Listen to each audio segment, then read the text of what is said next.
Good morning, student. Today we are going to see our Term 2 Unit 1 poem, The Teamwork. Student, நம்ம இன்னைக்கு நம்மளோட Term 2ல unit 1ல் உள்ள poem team work அப்படிங்கிற அந்த போயத்தை பற்றி தான் பார்க்க போகிறோம். ஃபஸ்ட்டு அந்த போயத்தை நான் ஒரு தடவை ரீட் பண்ணுறேன். அதுக்கப்புறம் அதை பற்றின எக்ஸ்ப்ளனேஷன் கொடுக்குறேன். கவனிச்சிட்டே வாங்க. It's all very well to have courage and skill, and it's fine to be counted a star, but the single deed with its touch of thrill doesn't tell the man you are. For those no lone hand in the game we play, we must work to a bigger shame, and the thing that counts in the world today, it's how do you pull with the team. They may sound your prize and haul you great, they may single you out of fame, but you must work with your running mate. அப்படியே கண்டினியூவாக பாருங்கள். அப்புறம் கீழே இருந்து பாருங்கள். Are you will never win the game. Oh, never the work of life in done by the man with the selfish dream. For the battle is lost or the battle is won by the spirit of them. You may think it fine to be prized for skill, but a greater thing to do it's to set your mind and set your will on the goal that's just in view. It's helping your fellow man to score when is changes hopeless seem. It's forgetting self till the game is over and fighting for the team. Edgar A. Guest, 1881 to 1959. இந்த போயத்தை எழுதினது Edgar ஏ கஸ்ட் அப்படிங்கிற ஒரு poet, ஒரு writer. Our 1881 to 1959 வரை அவர் வாழ்ந்திருக்காரு. நம்ம இந்த போயட்டை பற்றி நம்ம பார்த்துருவோம். எட்கர் ஆல்பர்ட் கெஸ்ட், இந்த போயட்டோட ரைட்டர் பேர் எட்கர் ஆல்பர்ட் கெஸ்ட். அவரை பற்றி பார்ப்போம். Begin his illustrious career in 1895 at the age of 14 when his work first appeared in the Detroit Free Press. அதாவது illustrators அப்படின்னா என்னென்னா சிறப்பு மிக்க. அவரோட போயங்கள் எல்லாமே எப்படி இருக்கும் அப்படின்னு பார்த்தா ஒரு சிறப்பு வாய்ந்ததாக இருக்கும். அவர் அவரோட 14 அட் த ஏஜ் ஆஃப் 14, அவரோட 14 வயசில் அவரோட ஒர்க்கு ஸ்டார்ட் பண்ண ஆரம்பிக்கிறாரு. அது எதில் அவரோட ஃபஸ்ட்டு அவரோட ஒர்க்கு ஸ்டார்ட் ஆகுது அப்படின்னு பார்த்தா ப்ரெஸ்ஸில் தான் முதல்ல அவர் கேரியர் ஸ்டார்ட் ஆகுது. His column was syndicated in over 300 newspaper. அதாவது மொத்தம் 300 நியூஸ் பேப்பர்ஸில் அவரோட எழுத்துகள் வருது. And he came to be known as the poet of the people. அப்புறம் அவரோட போயட்லாம் ரொம்ப பப்ளிஷ் பண்ணி நிறைய பாப்புலர் ஆன உடனே அவர் என்ன சொல்கிறாங்க அப்படின்னா the poet of the people, அதாவது மக்களின் கவிஞர் அப்படின்னு சொல்லிட்டு சொல்கிறாங்க. Guest was made poet laureate of mechanic. The laureate of Michigan, the only poet to have been awarded the title. அதாவது இந்த அவார்டு வந்து சாதாரணமான எல்லா போயிட்டுக்கும் கிடச்சது கிடையாது. இந்த இது இவருக்கு இந்த போயட்டுக்கு வந்து கிடச்சிருக்கிற ஒரு மிகப்பெரிய ஒரு award. His poem often had an inspirational and optimistic view of everyday life. அதாவது இவரோட போயம், அதாவது எட்கர் ஆல்பர்ட் கெஸ்ட் அவங்களோட போயம் எல்லாமே எப்படி இருக்கும் அப்படின்னு பார்த்தா, அன்றாட வாழ்க்கையில் நம்ம எப்படிலாம் இருக்கணும், வாழ்க்கையில் ஒரு எழுச்சி எப்படி இருக்கணும் அப்படிங்கிற மாதிரி தான் இருக்கும்.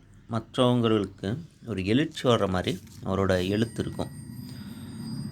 ஒரு ஸ்பிரிட், அதில் ஒரு ஸ்பிரிட் இருக்கும். ஒரே மாதிரி எழுதுறது, அதுதான் அவரோட போயத்தில் உள்ள மற்ற போயத்துக்கும் இவருக்கும் ஒரு டிஃப்ரெண்ட்.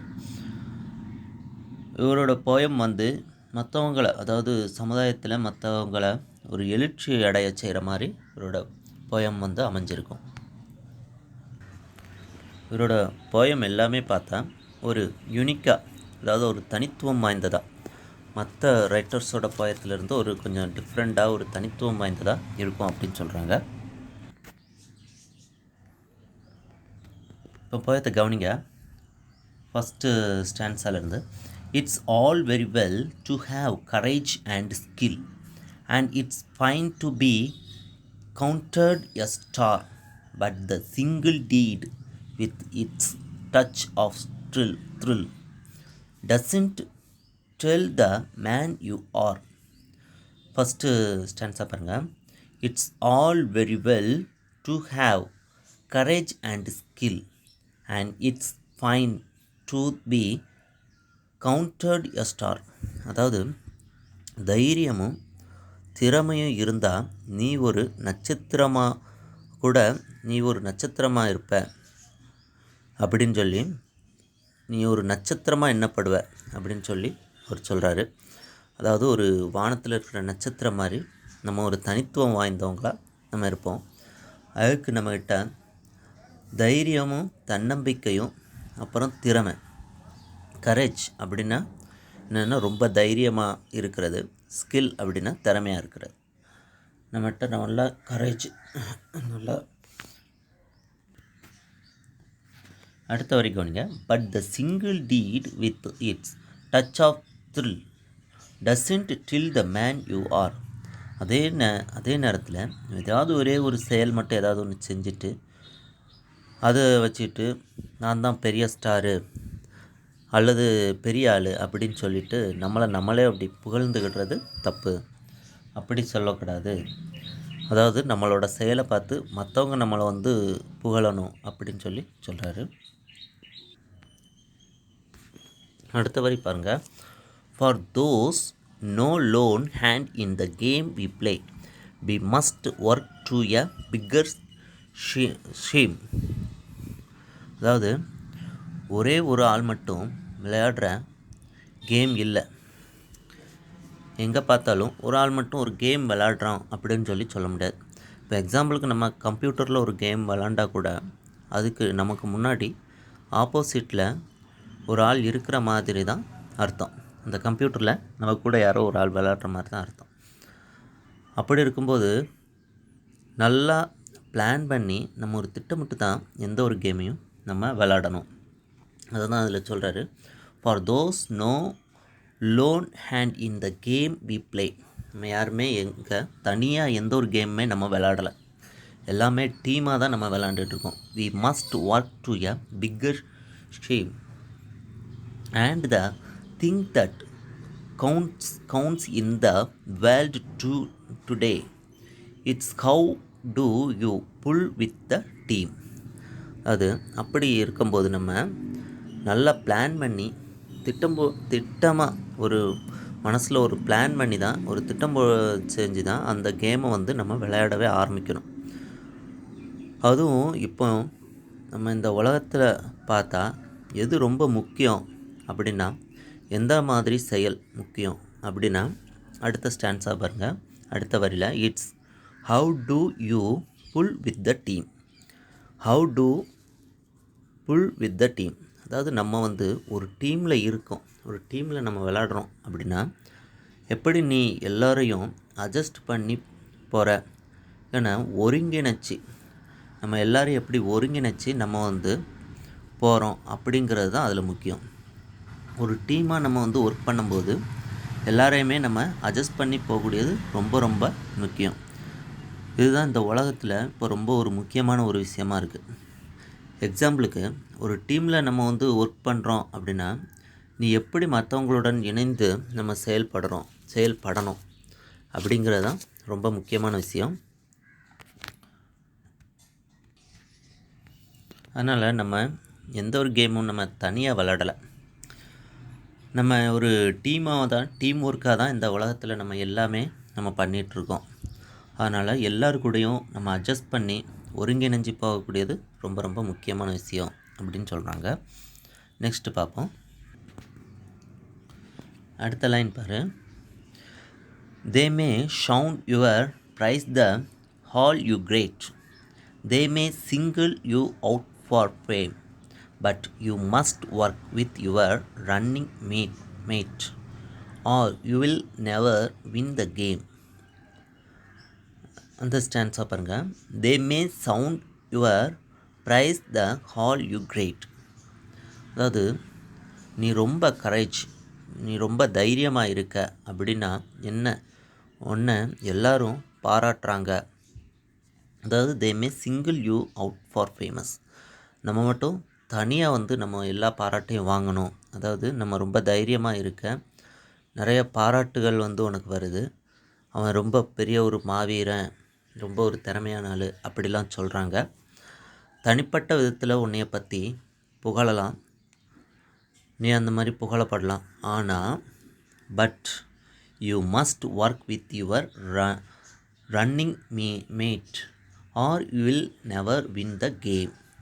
நீ அப்படியெல்லாம் இருந்தாலும் கூட நீ தனிப்பட்ட விதத்தில் நீ ஒரு தைரியமாக எல்லாத்தையும் ஃபேஸ் பண்ணி நீ வந்து ஒரு புகழப்பட்ட கூட, ஃபேம் அப்படின்னா புகழ், ஃபேம் அப்படின்னா என்ன, புகழ். அதாவது இப்படியெல்லாம் நம்ம ஒரு தனிப்பட்ட முறையில் நம்ம வந்து புகழப்படணும், எல்லோரும் நம்ம வந்து நல்லா புகழணும் அப்படின்னு சொல்லி நினைக்காம, அப்படி இருந்தாலும் they may single you out for fame, நம்ம வந்து தனிப்பட்ட முறையில் நம்ம புகழப்பட்டாலும் அது நம்மளோட தனிப்பட்ட வெற்றி கிடையாது அப்படின்னு சொல்கிறாரு. But you must work with your running meet R you will never win the game.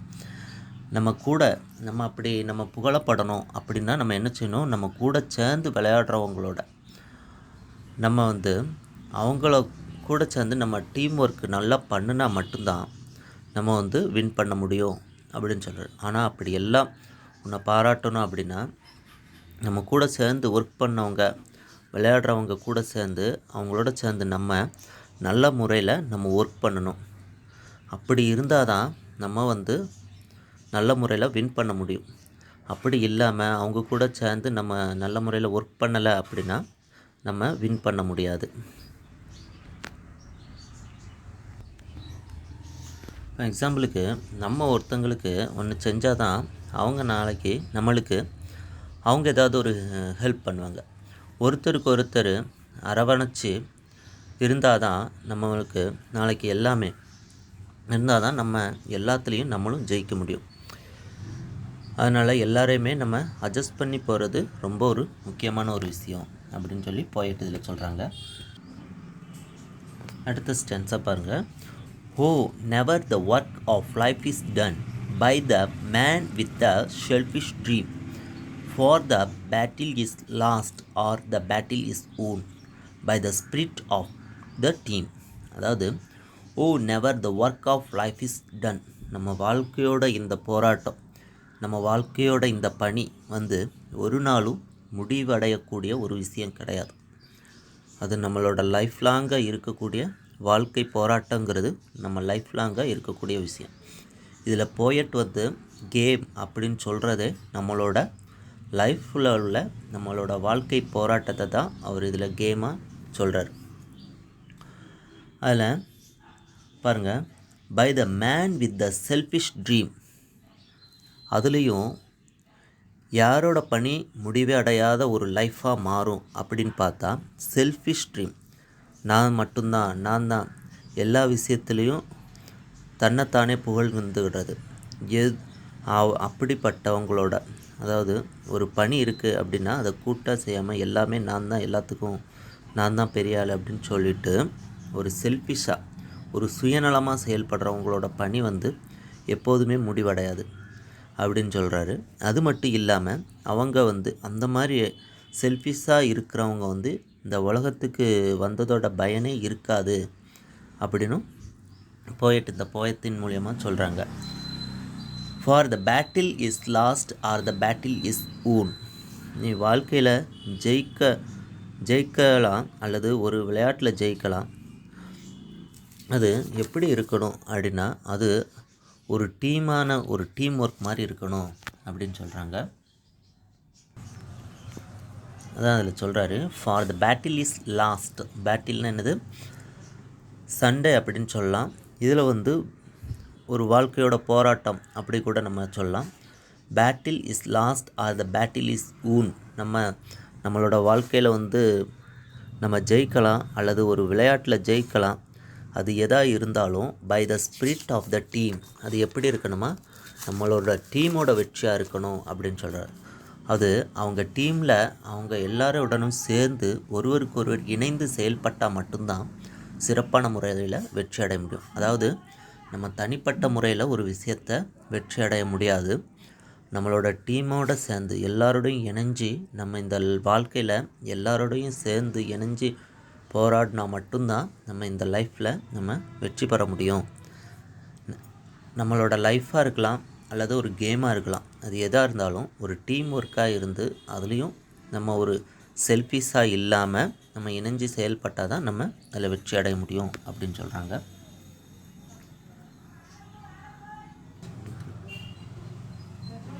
Next stanza பாருங்க. You may think it find to be prized for skill, but a greater thing to do it too is to set your mind and set your will on the goal that's just in view. அதாவது you may think it find to be prized for skill, அதாவது நீ ரொம்ப ஒரு திறமையாக இருக்க, ஒரு ஸ்கில்ஃபுல்லாக இருக்க அப்படின்னா மற்றவங்க பார்த்து நீ ரொம்ப பாராட்டுறதை பார்த்து நீ வந்து ரொம்ப சந்தோஷப்படக்கூடாது. அதாவது அடுத்த ஸ்டான்ஸ் என்ன அப்படின்னு அடுத்த லைன் பாருங்கள். But a greater thing to do, அதை விட ஒரு பெரிய விஷயம் இன்னும் நம்ம செய்ய வேண்டியிருக்கு. அது என்ன அப்படிங்கிறது தான் நம்ம பார்க்கணும். Is to set your mind and set your will. அதாவது எப்போது அப்படின்னா நம்ம வந்து ஒரு எல்லாராலையும் பாராட்டக்கூடிய ஒரு முக்கிய இடத்துக்கு வரோம். நம்ம எல்லோரும் பாராட்டினோன்னா நம்ம எல்லா இதுலேயும் நம்ம ஜெயிச்சிட்டோம் அப்படின்னு நினைக்கக்கூடாது. அதை காட்டிலும் ரொம்ப ஒரு முக்கியமான விஷயங்களில் நம்ம செய்ய வேண்டியிருக்கு. முதல்ல நம்ம கண்ணு முன்னாடி இருக்கிற நம்மளோட ஒரு கோல், நம்மளோட எய்மை வந்து நம்ம அடையணும் அப்படின்னா நம்ம ஃபஸ்ட்டு நம்மளோட மனசை வந்து அதுக்கேற்ற மாதிரி செட் பண்ணணும். எப்படி செய்யணும் அப்படின்னா அது நம்ம மனசை முதல்ல நம்ம செட் பண்ணிவிட்டு ஒரு விடாமுயற்சியுடன் செயல்படணும். நம்ம ஒரு விடாமுயற்சியோட நம்ம எப்படியாவது இந்த இதில் நம்ம வின் பண்ணணும் அப்படின்னு நம்ம மனசை வந்து நம்ம ஃபஸ்ட்டு செட் பண்ணி அதுக்கப்புறம் ஒரு விடாமுயற்சியோடையும் தன்னம்பிக்கையோடையும் நம்ம அதில் முயற்சி பண்ணி நம்ம கூட சேர்ந்தவங்களோடையும் சேர்ந்து நம்ம முயற்சி பண்ணி விளாண்டா மட்டும்தான் நம்ம கண்ணு முன்னாடி இருக்கிற கோலை நம்ம அடைகிறதுக்கு நம்மளோட மனசை நம்ம முதல்ல செட் பண்ணணும். On the goal that's just in view அப்படின்னு சொல்லி அதை சொல்கிறாங்க. நம்ம கண்ணு முன்னாடி இருக்கிற நம்மளோட அந்த ஏமை அடையணுன்னா நம்ம மனசளவில் நம்ம முதல்ல தயாராகணும். இது எப்போது இதெல்லாம் நம்மளுக்கு ஒரு முடிவுக்கு வரும், இதை எப்போ நம்ம வந்து வின் பண்ண முடியும், நம்மளோட லைஃப்பை, நம்மளோட வாழ்க்கையில் நம்ம எப்படி வந்து நம்ம லைஃப்பில் எல்லாத்தையும் நம்ம வின் பண்ண முடியும் அப்படிங்கிறத பாருங்கள்.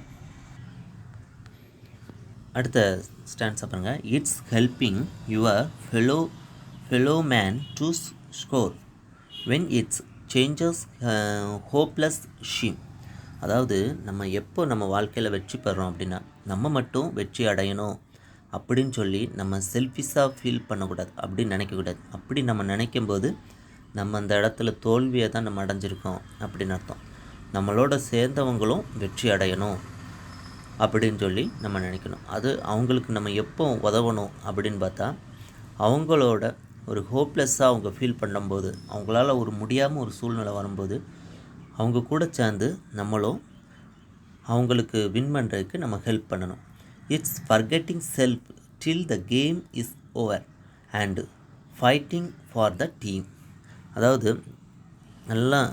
எல்லாத்தையும் மறந்துட்டு முன்னாடி நம்மளோட இந்த வாழ்க்கைங்கிறது தான் இந்த கேமை பேஸ் பண்ணி என்ன சொல்கிறாங்கன்னா, நம்மளோட வாழ்க்கைங்கிற ஒரு போராட்டத்தில் நம்ம ஜெயிக்கக்கூடியது தான் இந்த game. It's forgetting self till the game is OR and fighting for the team. நம்ம இந்த வாழ்க்கையில் எல்லாத்தையும் ஜெயிக்கணும் அப்படின்னா நம்ம கூட சேர்ந்து இருக்கிறவங்களோட சேர்ந்து நம்ம போராடணும். இந்த வாழ்க்கைங்கிற கேமில் நம்ம வெற்றி அடையணும் அப்படின்னா நம்மளை மறந்து, நம்மளோட செல்ஃபிஷை மறந்து, மற்றவங்களுக்கு நம்ம எப்போ உதவி செய்யணும், மற்றவங்களோட முன்னேற்றத்தை பார்த்து நம்ம சந்தோஷப்படணும் அப்படிங்கிற எண்ணத்தோடு நம்ம உதவி செய்யும் போது தான் நம்ம இந்த வாழ்க்கையில் முழுமையாக வெற்றி அடைகிறோம் அப்படின்னு சொல்லி இந்த போயத்தில் ஒரு ஆப்டிமிஸாக, அதாவது எப்போதும் ஒரு நல்லதே நடக்கணும், நல்லதே செய்யணும் அப்படின்னு சொல்லிட்டு ஆப்டிமஸாக இந்த போயட் வந்து எழுதியிருக்கிறாரு. ஆனால் இந்த வாழ்க்கைங்கிற போராட்டத்தில் நம்ம எல்லாரோடையும் சேர்ந்து அவங்களையும் நம்ம முன்னேற்றி நம்மளும் முன்னேறணும் அப்படின்னு சொல்லிட்டு நினைப்போட, செல்ஃபிஷ்னஸ் இல்லாமல், நம்ம ஒரு சுயநலம் இல்லாமல் மற்றவங்களுக்காக நம்மளோட வாழ்க்கையை வாழ்ந்து மற்றவங்களுக்கு ஹெல்ப் பண்ணி அவங்களையும் முன்னேற்றி நம்மளும் முன்னேறணும் அப்படின்னு சொல்லி இந்த போயத்தின் மூலயமா சொல்கிறாங்க. கிளாஷரி பாருங்கள். டீட் அப்படின்னா ஆக்ட், அச்சீவ்மெண்ட். டீட் அச்சீவ்மெண்ட் அதாவது சாதனை அப்படின்னு சொல்லலாம். அதுக்கப்புறம் ஸ்கீம் அப்படின்னா என்னது, பிளான், திட்டமிடுறது. ஃபேம்னா என்னது, க்ளோரி, புகழ் அப்படின்னு சொல்லலாம்.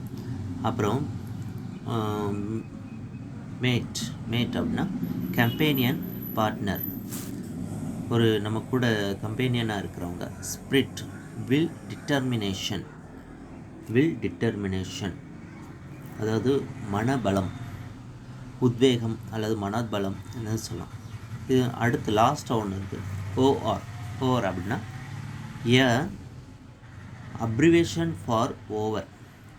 அதாவது இதோட அர்த்தம் என்னன்னு பார்த்தா ஓவர் அப்படிங்கிறது தான் ஓஆர் அப்படின்னு போட்டிருக்கு. இது போயட்டிக்கில் மட்டும் யூஸ் பண்ணுறாங்க. இது ஒரு பழைய ஓல்டு இங்கிலீஷ் மெத்தட். நெக்ஸ்ட்டு பாருங்கள். நெக்ஸ்ட்டில் read the poem aloud and fill in the wheel with its rhyming pair. Also try giving your own rhyming word one is done for you அப்படின்னு கொடுத்துருக்கு. இந்த புக் பேக்கை பற்றி நம்ம இந்த ஃபேனில் உள்ள இதெல்லாம் நம்மளை வந்து அதுக்கேற்ற மாதிரி நம்மளை ஃபில்லப் பண்ண சொல்லியிருக்காங்க. இந்த புக் பேக்கை வந்து நம்ம நெக்ஸ்ட் கிளாஸில் பார்ப்போம். தேங்க்யூ.